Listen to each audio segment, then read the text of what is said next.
चले last chance है आपके पास में, यदि ये चांस छूट गए तो फिर आपको चांस नहीं मिलेगा। लोग करते हैं ना इस तरह से, और इतना प्रयास कर लेते हैं कि हाँ ये अंतिम चांस है, ये चूक गया तो फिर जॉब नहीं लगेगी, ये अंतिम चांस है, ये चूक गया तो फिर हमारा इंक्रीमेंट नहीं होगा, समझ लो प्रमोशन नहीं होगा हमारा, अंतिम चांस है, ये चांस चूक गए तो फिर एग्जाम नहीं दे सकते हैं। एक लिमिट होती है ना, IAS के लिए, RAS के लिए, किसी ऐसे एग्जाम के लिए, कंपटीशन के लिए, एक बार 3 बार से ज्यादा नहीं दे सकते, इससे ज्यादा नहीं कर सकते, लास्ट चांस है। अब ये क्या कह रहे हैं कि अभी अंतिम चांस है ये। क्या कौन सा चांस अंतिम है? कि आयु जा रही है, शरीर क्षीण हो रहा है, और फिर ये चला जाने के बाद में फिर मिलेगा कि नहीं मिलेगा, कोई ठिकाना नहीं है, कोई भरोसा नहीं है। कोई भाग्योदय हो, पुराना कुछ ऐसा उदय जागृत हो जाए, हैं कोई बली होनहार हो, तो इसको मनुष्य पर्याय की प्राप्ति हो जावे, नहीं ऐसा होता नहीं है। देखो क्या कह रहे हैं, इसका ममत्व छोड़कर अविनाशी पद प्राप्त करने का अवसर सहज मिल गया। सहज मिल गया है, ये और गजब बात कह रहे हैं। इसके लिए कोई बहुत बड़ी कोई मेहनत करनी पड़ी हो, अपने को कोई पुरुषार्थ करना पड़ा हो कि अरे ये जो गुणभद्राचार्य हैं ये कुछ कहेंगे और कहीं से हमारे को परमिशन लेनी पड़े, कहीं टिकट कटाना पड़े, कहीं पैसे देने पड़े, कहीं फीस जमा करानी पड़े, अपने को कुछ नहीं, इसका एडमिशन कैसे होगा। एक बार तो कई लोग ऐसे भी मिले, साहब आपके वहाँ जाते हैं तो कोई फीस भी लगती है, एडमिशन कैसे लेते होंगे, हम लोग सुनने आना चाहे तो उसका एडमिशन और सुनने की प्रोसेस क्या होती है। कोई प्रोसेस नहीं है, इतना सहज है कि आके बैठ जाओ बस, इतना सहज है। नकली जरा बात छोड़ के हाँ, इतना सहज है ये। और क्या कह रहे हैं देखो, विनाशी छोड़ करके अविनाशी पद प्राप्त करने का ये अवसर सहज मिल गया है, सहज प्राप्त हो गया है। ये शरीर के विनाशीपने, क्षणभंगुरता और पतनोन्मुख, इसकी अपन ने कल बहुत चर्चा की है।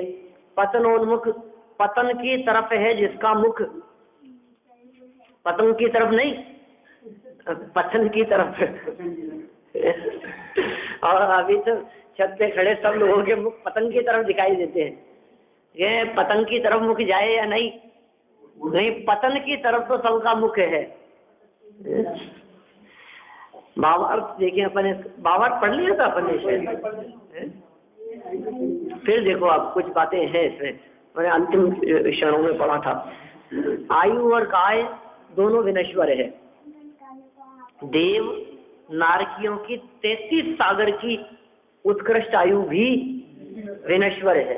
ओ अपने को ऐसा लगता है जब अपन सागरों की आयु की बात सोचते हैं, देवगति के जीव सागरों तक, और एक सागर कितना बड़ा, और वो गड्ढा करो आप, इतना लंबा चौड़ा हो, फिर 100 साल में एक बाल कौन निकालता होगा, और वो निकालते जाओ निकालते जाओ निकालते जाओ, ऐसे थोड़ी ना 100 साल में वो कब हो जाएगा, कब फिर वो पूरा हो तो एक व्यवहार पल्ले, और फिर वो ऐसे असंख्यात व्यवहार पल्ले और असंख्यात उद्धार पल्ले, और फिर 10 कोड़ा कोड़ी अद्धा पल्ले, और असंख्यात मिले, और न मालूम क्या क्या। वो तो अपने को लगता है हे भगवान, ये तो कभी पूरा ही नहीं होता। क्या ये कह रहे हैं, वो भी विनश्वर है। मतलब कितना भी क्यों नहीं हो, लेकिन क्षीण होते होते वो पूरी तरह से विनाश को प्राप्त हो जाता है, ऐसा नहीं है। अरबों खरबों और अनाप शनाप संपत्ति दौलत वैभव क्यों नहीं हो, लेकिन आमदनी नहीं है और खर्च करते जाएं तो वो कभी तो खत्म होगी ही। आयु कर्म की यही स्थिति है, नया बंधता नहीं है। देखो आयु कर्म की सबसे बड़ी वीकनेस क्या है, इसमें माइनस पॉइंट क्या है कि आयु कर्म जो है ये प्रति क्षण बंधता नहीं है, तो आवक तो होती नहीं है, और जावक होती रहती है। मतलब इसमें इनकमिंग तो है नहीं बिल्कुल भी। मतलब आपके पास में जो आपने रिचार्ज करवाया है, अब आप दोबारा रिचार्ज नहीं करवा सकते, इनकमिंग नहीं हो सकती। और आउटगोइंग मतलब आप उससे कितने भी कर लो, आप जितना बैलेंस है उतना खर्च कर लो, आप खत्म का। अब आयु कर्म का जितना बैलेंस है वो बैलेंस सागरों की आयु वाले का भी पूरा हो जाता है। देव और नारकियों की 33 सागर पर्यंत की जो उत्कृष्ट आयु है वो आयु भी विनश्वर है। नारकी जीवों का भी मरण हो जाता है। और देव जिनके लिए शास्त्रों में ही अमर शब्द का प्रयोग किया गया है, भक्तामर, भक्त अमर, अमर भक्तों के माध्यम से, अमर मतलब कौन? अमृत का पान करने वाले। तो जो अमृत का पान करने वाले दिखाई देते हैं अमर भक्त, उनके बारे में क्या कह रहे हैं? वे भी मरते हुए देखे जाते हैं, अंत समय में आयु पूरी हो जाती है। तो फिर मनुष्य तिर्यंचियों की अल्प आयु की क्या बात कहें? मनुष्य कोई ऐसा हो ही नहीं, क्योंकि मनुष्यों की आयु तो है ही बहुत अल्प। मनुष्य और तिर्यंचियों की तो बहुत अल्प आयु है। ऐसा लगता है देवों की तुलना में तो ये मरते ही रहते हैं, मनुष्य तो जिंदा हुए और मरे, ऐसी हालत है। देवों का निरोगी और सुंदर शरीर भी काल के वश है। अनेक प्रकार की रिद्धियां, अनेक प्रकार की शक्तियां, कैसी कैसी सामर्थ्य है उनके पास में, अनेक प्रकार की विद्याएं देवों के पास में है। चाहे जितने रूप बना सकते हैं, चाहे जैसे दिखना चाहें वैसे दिख सकते हैं। हमारे सामने आकर के जैसे दिखना चाहें वैसे दिख सकते हैं। मायामयी रूप बना लेते हैं, हजारों रूप बना सकते हैं, चाहे यहाँ जा सकते हैं, गमन कर सकते हैं, आ जा सकते हैं। कैसे रिद्धियां हैं, यहाँ आकर के बैठ जाए मक्खी बन के, हमारे बराबर में आकर के बैठ जाए और पूरा प्रवचन सुन करके चला जाए। हुआ ही हुआ है क्या ऐसा उस प्रदर्शन के साथ करना यानी आपके बैठ की थी, तो वो ऐसा मरने के बाद जो है वो ऐसा उनको पास नहीं बैठे। किसके पास में? प्रदर्शन भाई नहीं, सुदर्शन, सुदर्शन ये यहाँ रहते थे, तो काफी समय हो गया उनको छोड़ के। तो उनके साथ में आती थी वो, नहीं मरने के बाद में कई बार उनके पास में आके बढ़ते सुदर्शन भाई के पास में, यहाँ पर वो उन्हीं को दिखती थी और किसी को दिखती नहीं। जिसको चाहे उसको दिखना चाहे उसको, जिसको दिखना चाहे उसको दिखे, नहीं दिखना चाहे तो नहीं दिखे। 50 लोग बैठे हैं, 50 लोगों में से एक को दिखना चाहे तो एक ही को दिखेंगे, बाकी को नहीं दिखेंगे। हैं? हाँ हाँ, वो आते थे यहाँ। अच्छा वो छापी हो गया,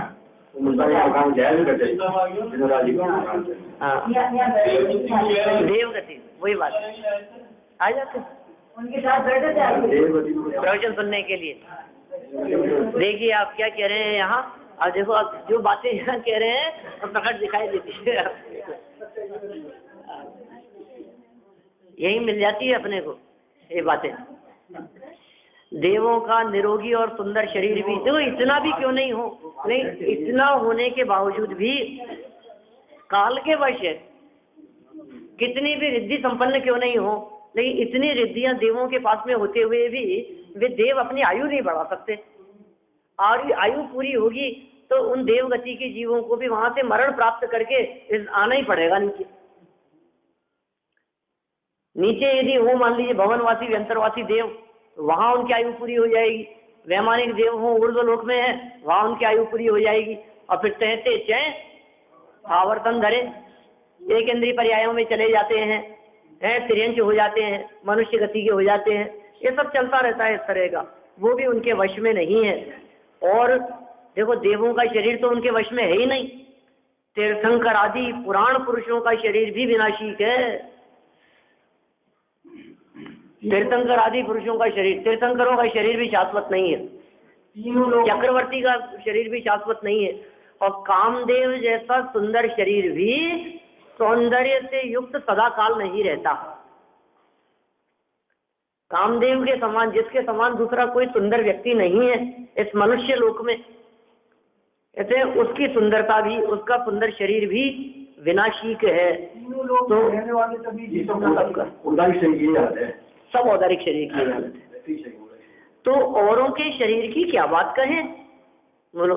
एक तरफ बात कर ली आयु की कि उनका भी जीवन पूरा होता है, तो मनुष्य तिर्यंचों की आयु तो अल्प है, विनाशिक है ही।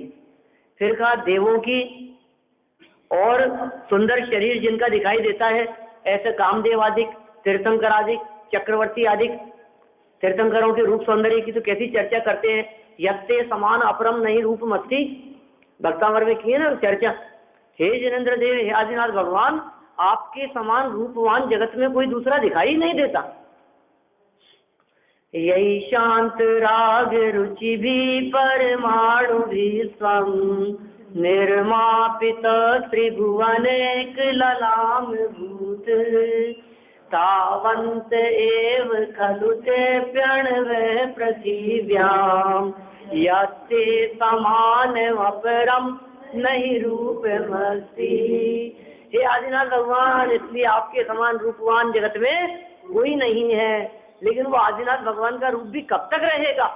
जब तक शरीर है, जब तक आयु है, और उसके बाद विनाशी है, उड़ जाएगा, तन कपूरवत उड़ जाता है, ऐसी दशा है। इसलिए यह निश्चित होता है कि आयु का अंत होने पर शरीर नहीं रहेगा, और आयु अपने प्रमाण से अधिक नहीं हो सकती। जिसने जितनी बांधी है उससे अधिक आयु हो नहीं सकती, अपने प्रमाण से अधिक आयु हो नहीं सकती। और आयु पूरी हो जाने के पश्चात यह शरीर स्थिर रहता नहीं है। अतः आयु और काय का ममत्व छोड़कर, शरीर का भी ममत्व छोड़ दो, और मैं जिंदा रहूं, मैं मरना नहीं चाहता, ऐसे आयु के प्रति भी ममत्व छोड़कर अपने अविनाशी स्वरूप का ध्यान करना चाहिए। अविनाशी स्वरूप का ध्यान करो अपने। काया को तप संयम में लगाने से, अब देखो दो महत्वपूर्ण बात कही है यहाँ, आयु के संदर्भ में भी और काया के संदर्भ में भी। काया को तप संयम में लगाने से, शरीर को तप में लगा देवे, संयम में लगा देवे, ये शरीर की उपयोगिता। और आयु धर्म करते हुए व्यतीत करने से अविनाशी पद प्राप्त करने की पात्रता होती है। शरीर को लगा दो आप, किधर लगा देवे कि जब तब संयम साधना में लगा दो। इस शरीर की उपयोगिता व्रतादिक को अंगीकार करने में, इस शरीर की उपयोगिता नियम संयम आदि का पालन करने में, इस शरीर की उपयोगिता जिनेन्द्र देव की पूजन भक्ति आराधना करने में। और आयु का क्या करें, जितनी उम्र है कि लगा दो उसे धर्म ध्यान में, धर्म करते हुए, धर्म ध्यान करते हुए सत्य और सम्यक विकल्पों पूर्वक अपनी यदि आयु व्यतीत होती है तो कहते हैं अविनाशी पद प्राप्त करने की पात्रता जागृत हो जाती है। यदि अल्प आयु और चंचल काया के बदले, बोलो, अल्प आयु का मतलब विनाशी आयु, और चंचल काया मतलब नष्ट होने वाली, बिगड़ने वाली, पतनोन्मुख।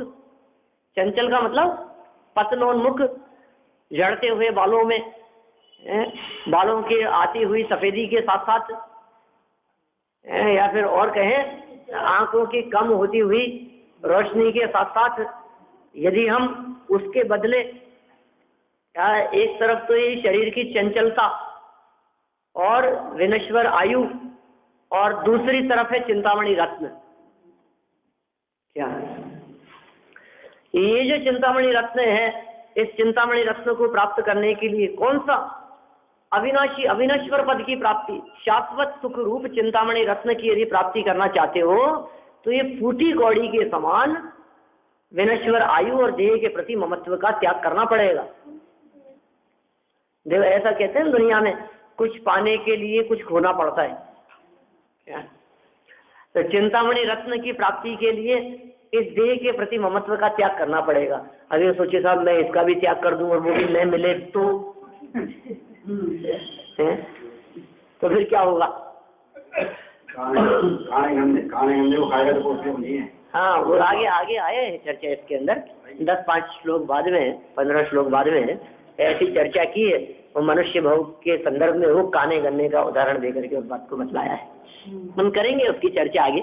यहाँ तो निर्लोभी वृत्ति की बात कर रहे हैं। आप लोग छोड़ करके ऐसी वृत्ति यदि अंगीकार करेंगे, आप यदि देह के प्रति भी तो लोभ है ना।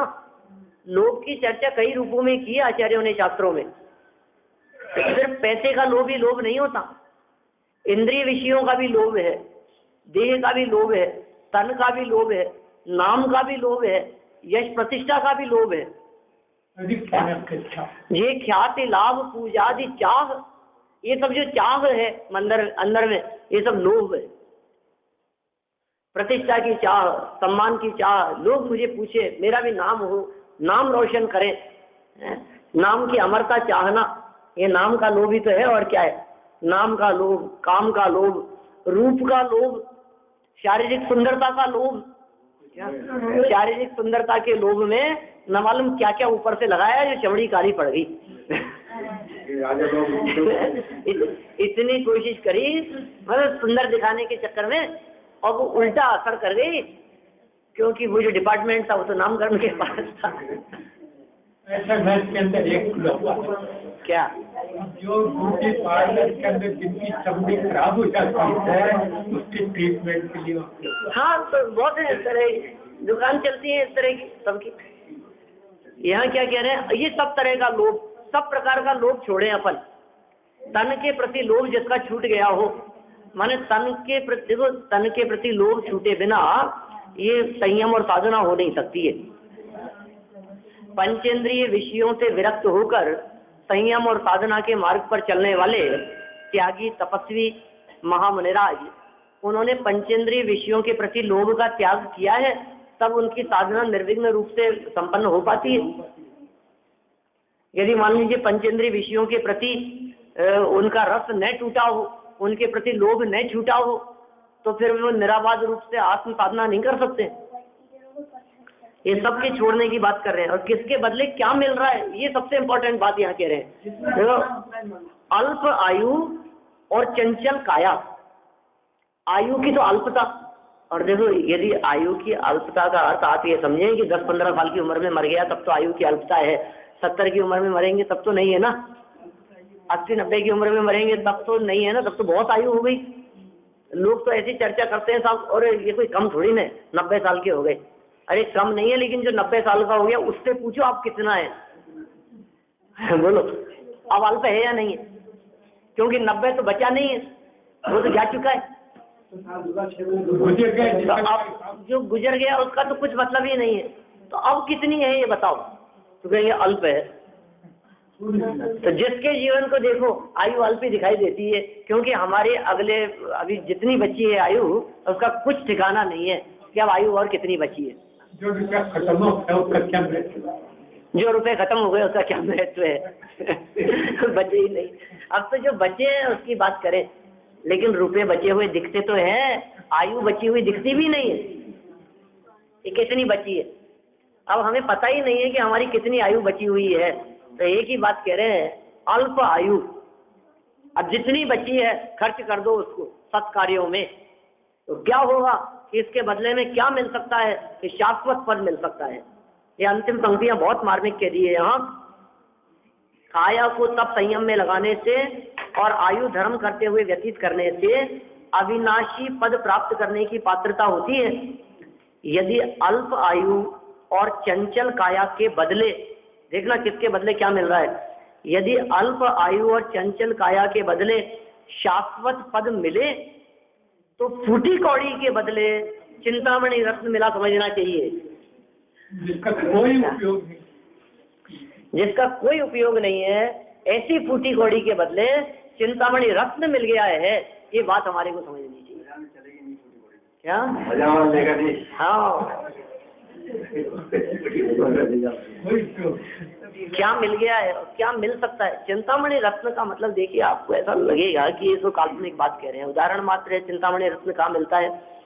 ये कह रहे हैं चिंतामणि रत्न क्या काम करता है, उससे समझो हम, तो बात समझ में आ जाएगी।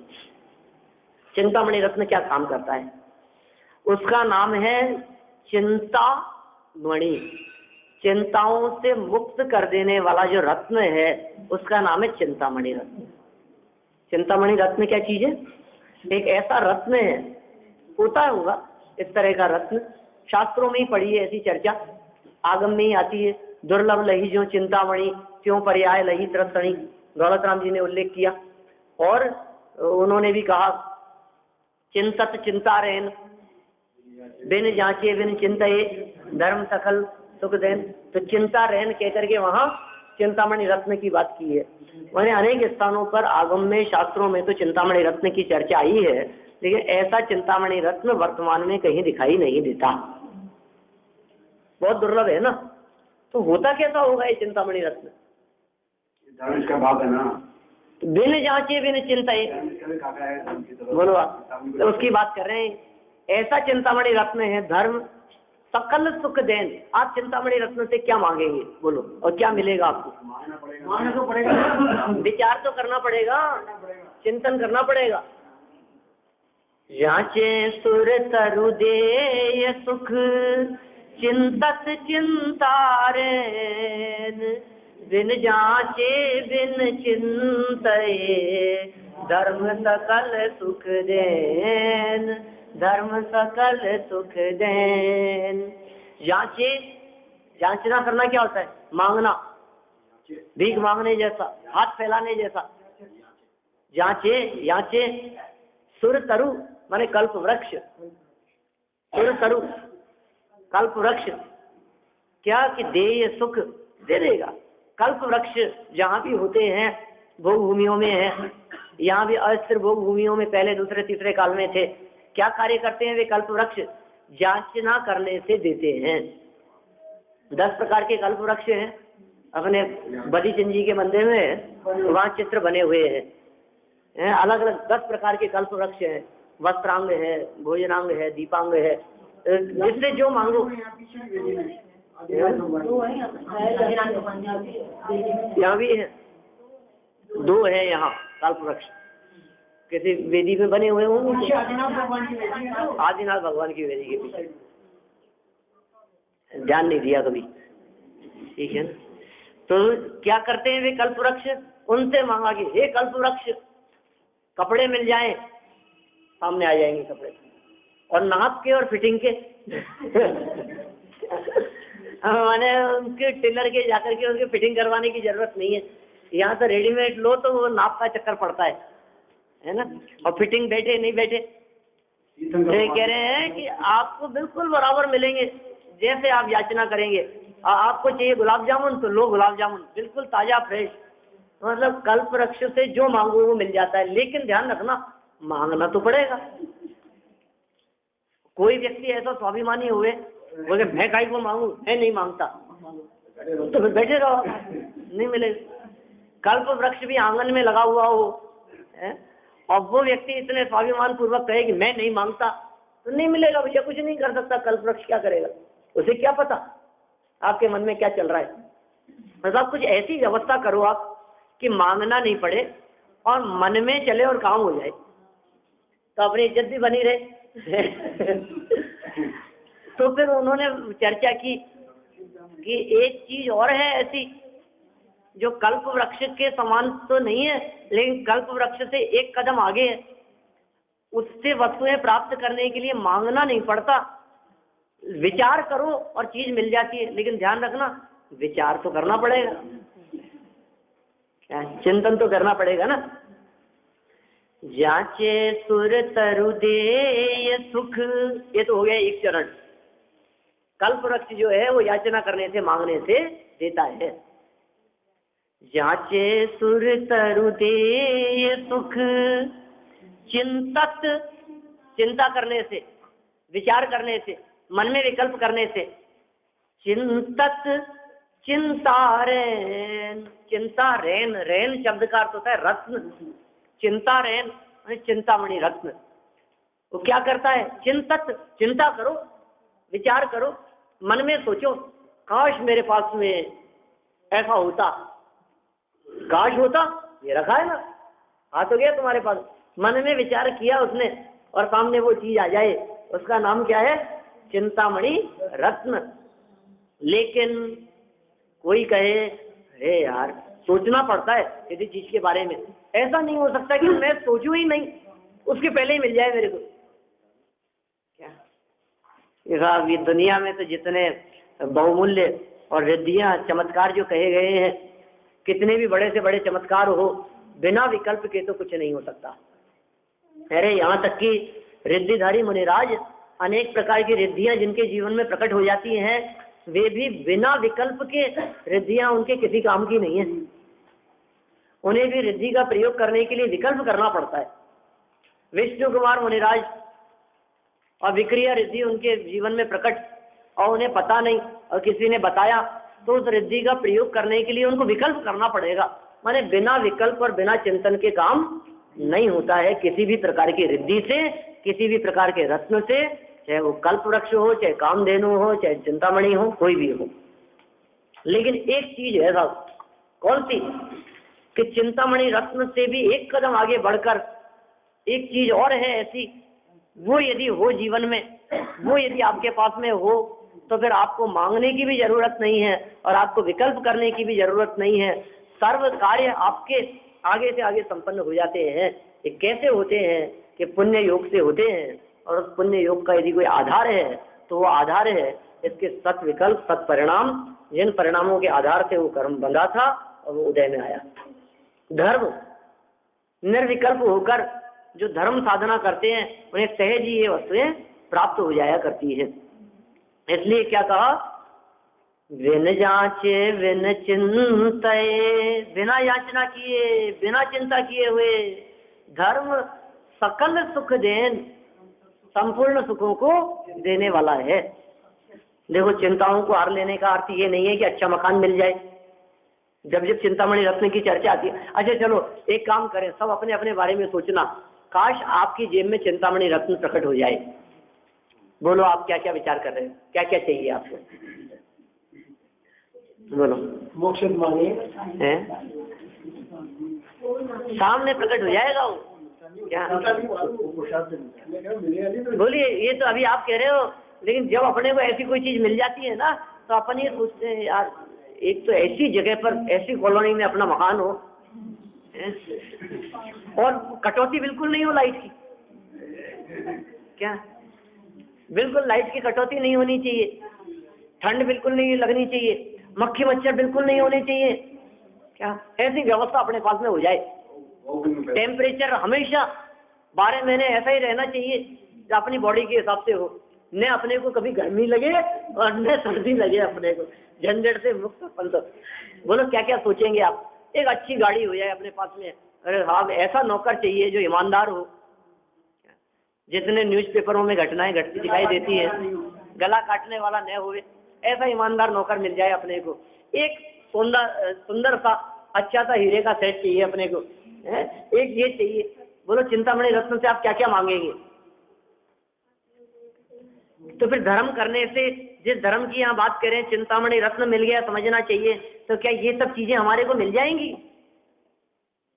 तब तो हम समझ लेंगे कि चिंतामणि मिल गया। अरे नहीं, ऐसा नहीं है। देखो, चिंतामणि का अर्थ है चिंताओं से मुक्ति दिला देना। आप परेशान नहीं रहे, आप तकलीफ में नहीं रहे, आपको दुख और कष्ट नहीं रहे, यही तो कार्य है चिंतामणि रत्न का। और क्या काम है? तो भैया ये धर्म ये बात बतलाता है कि बाह्य किसी विषय में आनंद नहीं है, बाह्य किसी विषय में सुख नहीं है। बाहरी किसी भी विषय की प्राप्ति करके आप सुखी हो जावे, इस धोखे में मत रहना, ऐसा होता ही नहीं है। कितना पैसा हो जाए कि मैं सुखी हो जाऊं, कितना धन मिल जाए कि मैं सुखी हो जाऊं, मेरा वैभव कितना बढ़ जाए, संपत्ति कितनी बढ़ जाए कि मैं सुखी हो जाऊं, ये कभी नहीं हो सकता। तो फिर काय का चिंतामणि रत्न कि खूब धन तो दिला दिया लेकिन फिर भी सुखी नहीं हो पा रहा हूं।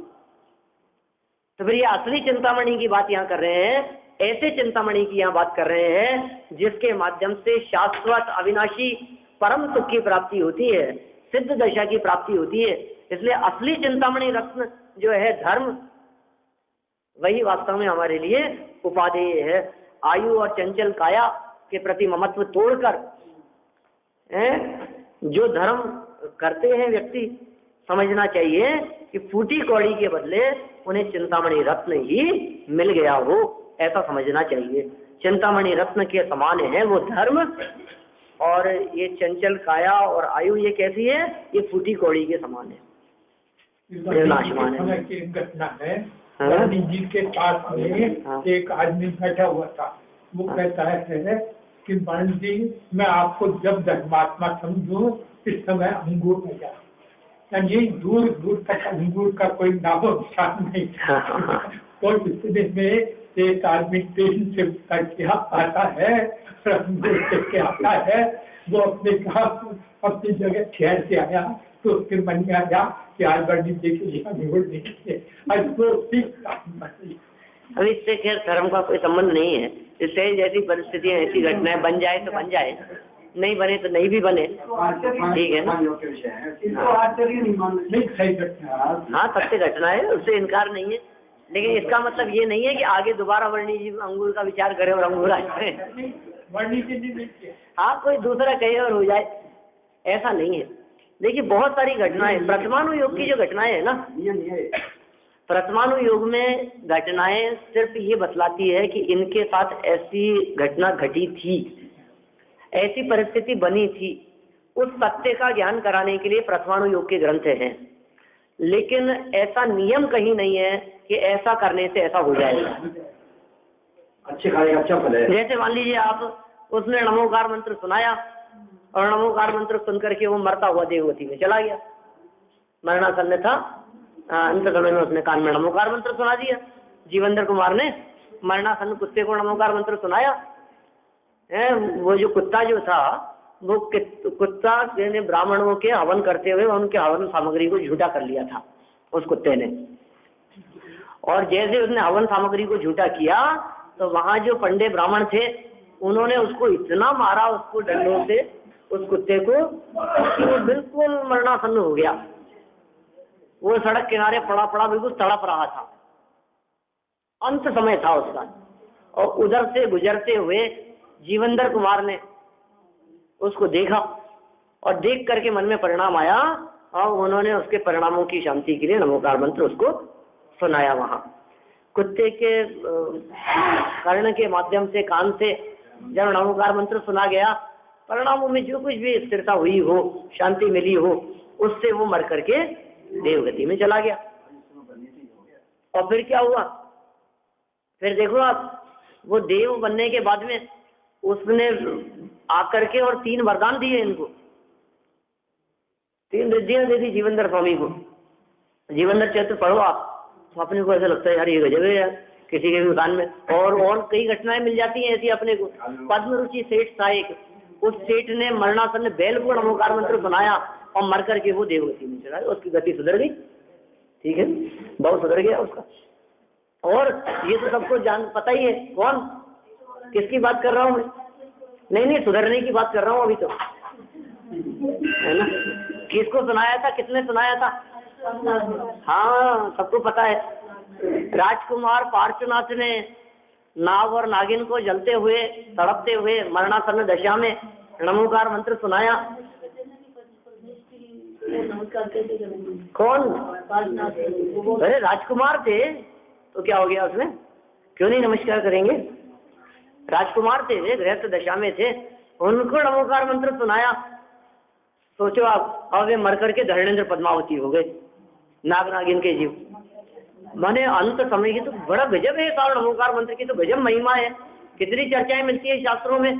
तो एक बात समझ में आ गई अपने को, तो क्या आप देखो अगले भाव की तो अपने को कोई चिंता है नहीं। क्या हाँ, अपन तो अभी की टेंशन करो, ये अभी की चिंता करो। और अपन तो ये मान के चल रहे हैं कि कोई अपन तो अंत समय में सुन लेंगे। और पता है क्या करते हैं, और अब अंत समय कब आ जाए, बुढ़ापे में, वृद्धावस्था में, तो लोग तो ऐसा भी करते हैं कि बहुत वृद्धावस्था हो गई, अब इनकी दशा बिगड़ रही है, पता नहीं कब जीवन पूरा हो जाए, कौन सुनाता रहेगा। तो वो नमोकार मंत्र की वो ध्वनि चला करके रख दो, 24 घंटे चलती रहे। क्या जब मरेंगे तो नमोकार मंत्र सुनते सुनते ही मरेंगे। और ऐसे यदि वो देवगति में चले गए, मान लो नमोकार मंत्र सुनते सुनते, तो आकर के कुछ अपने को भी कुछ अपना भी भला कर देंगे। अरे भैया क्या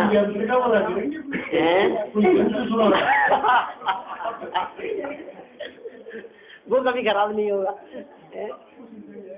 देखिए वास्तव में क्या है, नमोकार मंत्र से रिलेटेड ये जितनी घटनाएं हैं, ये सभी घटनाएं सत्य घटनाएं हैं, इनमें किसी प्रकार की शंका की कोई गुंजाइश नहीं है। ये बातें बिल्कुल सत्य है, लेकिन इससे ये कहाँ अर्थ निकलता है कि जब जब जो व्यक्ति अंत समय में नमोकार मंत्र सुनता हुआ मरेगा वो व्यक्ति देवगति में ही जाएगा। ये नियम कहाँ से निकला? इसका ये नियम तो नहीं है ना, इससे सिद्धांत तो नहीं बनाया जा सकता है ना कि नमोकार मंत्र सुनते सुनते मरे तो वो देवगति में चला जाए। प्रथम तो हमारी ये कल्पना ही झूठी है कि मरते समय नमोकार मंत्र सुन लेंगे, तो हमें पता ही नहीं कि हमारा मरण कब होने वाला है, इसलिए ये बात बन नहीं सकती है। और पता है जिनका जीवन नहीं सुधरा होता उनका मरण भी नहीं सुधरता है। जिन्होंने जीवन में कभी नमोकार मंत्र सुनने समझने का प्रयास नहीं किया, उसका अर्थ नहीं जाना, उसका भाव वासन नहीं किया, स्वाध्याय कभी नहीं किया हो, आत्म कल्याण की जिनकी कभी भावना न रही हो जीवन पर्यंत, अंत समय में कोई व्यक्ति यदि उनको ये धर्म की चर्चा सुनाए भी तो सुहाती नहीं है, पसंद नहीं आती है। जिनकी होनहार भली होती है उन्हें ये बातें जचती है, उन्हें ये बातें पसंद आती है, उनका ही उपयोग, उनके ही परिणाम, उनका ही मन इन चर्चाओं को पढ़ने सुनने में लगता है। होनहार भली होती है तो, होनहार खोटी होती है तो वे विरोध करने लगते हैं। आप किसी बुजुर्ग ऐसे व्यक्ति को जिसको धार्मिक परिणाम बिल्कुल नहीं है और आप कदाचित उनकी बीमारी की अवस्था में उनको यदि नमोकार मंत्र सुनाना चालू कर दें तो हो सकता है परिणाम बिगड़े हों तो गुस्सा होकर के आपको डांट देवे, बंद करो ये, मर थोड़ी ना रहा हूँ अभी नहीं मरने वाला इतना जल्दी, नमोकार मंत्र चालू कर दिया। लो साहब, अब किसके कैसे परिणाम? ये तो भैया नमोकार मंत्र सुन करके जिनके परिणाम थोड़े से संभल जाएं, जिनके उपयोग में, जिनके मन में अरिहंत सिद्ध आदि पंच परमेश्वरी ख्याल में आने लगे, नमोकार मंत्र सुनकर के जिनको आचार्य उपाध्याय साधु ऐसे उपसर्ग विजेता ऐसे मुनिराज दिखाई देने लगे, ऐसे तपस्वी साधु देह के प्रति ममत्व का त्याग कर देने वाले ऐसे जीव जिनको दिखाई देते हैं नमोकार मंत्र सुन करके, ऐसे पंच परमेश्वरी जिनके ख्याल में आते हैं, समझिए आप उनके परिणाम सुधर गए हैं। और परिणाम यदि सुधर गए तो भाव सुधरा समझना चाहिए। परिणाम सुधरे तो भाव सुधर गया और परिणाम बिगड़े तो भाव बिगड़ गया। वह ऐसा ही है, परिणामों का सुधरना और परिणामों का बिगड़ना, इसे ही भाव सुधरना और भाव बिगड़ना कहते हैं। इसलिए परिणामों की संभाल निरंतर करना। यहाँ इन्होंने कह दिया कि आप अपनी आयु को और अपने शरीर को धर्म कार्य करने में लगा दो तो परिणाम सुधर गए, तो फिर क्या मिलेगा कि चिंतामणि रत्न के समान सर्व चिंताओं से मुक्ति मिल जाएगी, सांसारिक सर्व दुखों से सदा सदा के लिए मुक्त हो जाएंगे और परम मुक्ति की प्राप्ति हो जाएगी। ऐसे सिद्ध दशा की प्राप्ति के लिए यहाँ इतना सुंदर उदाहरण देकर के ये चर्चा की है। और फिर इसी चर्चा को थोड़ा और आगे बढ़ाते हुए आयु की क्षणभंगुरता की चर्चा की है। कल अपन इस प्रसंग को और आगे बढ़ाएंगे। आज की चर्चा को यही विराम देते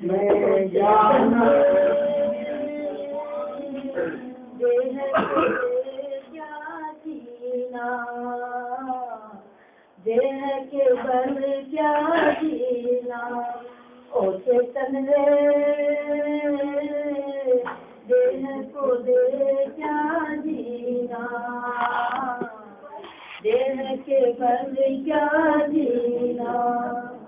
नरकों में मानव में तिर्यंत देवों में, नरकों में मानव में तिर्यंत देवों में शांति कहीं भी मिली ना, देह को दे क्या जीना, देह को दे क्या जीना। हर गतियों में जन्म मरण के दुख ही दुख तो पाए चेतन, हर गतियों में जन्म मरण के दुख ही दुख तो पाए चेतन। विषय कसायों में तृष्णा में ही हर क्षण जलता रहता है मन, इष्ट वियोगों में, इष्ट वियोगों में, अनिष्ट संयोगों में तुलना नहीं तूने कीना, देह को दे क्या जीना, देह को दे क्या जीना। ओ चेतन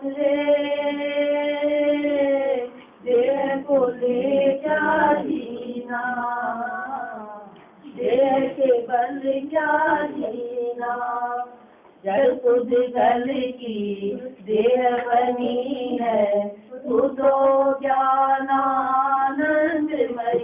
है। जड़ पुद्गल की देह बनी है, तू तो ज्ञानानंदमयी है। करके इनमें अहम बोली से विषयों में बुद्धि गई है। करके इनमें अहम बोधि से विषयों में ही बुद्धि गई है। देह विनाशी है,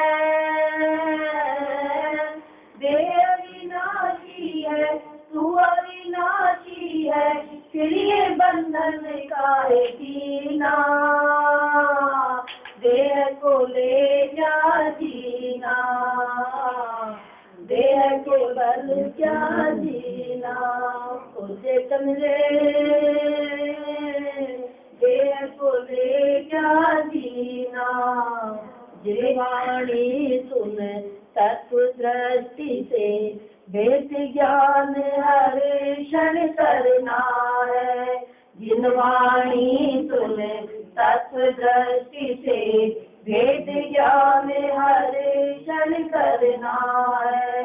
सम्यक दर्शन ज्ञान चरण से भवसागर है तुझको तिरना। सम्यक दर्शन ज्ञान चरण से भवसागर है तुमको तिरना। महिमा हो आत्म की, महिमा हो आत्म की, गति परमात्म की, कर्म क्षय उसने ही कीना। देह को दे क्या जीना, देह के बल क्या जीना। ओ चेतन रे, देह को ले क्या जीना। चिंतामणि सा नरभव पाया, कल्प वृक्ष सा जिन व्रत रे। चिंतामणि सा नरभव पाया, कल्प वृक्ष सा जिन व्रत रे।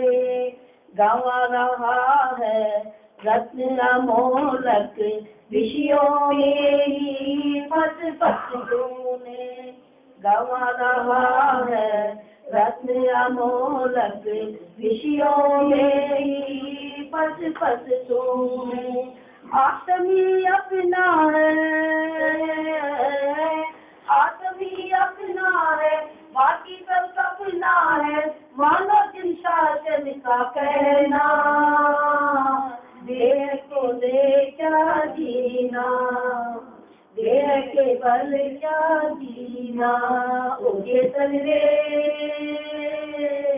देह को दे क्या जीना, देह के बल क्या जीना। जवानी के ज्ञान से तुझे लोकालो, तुम्हारी मस्तक हूँ सदा देत हूँ लोक, सदा देत हूँ।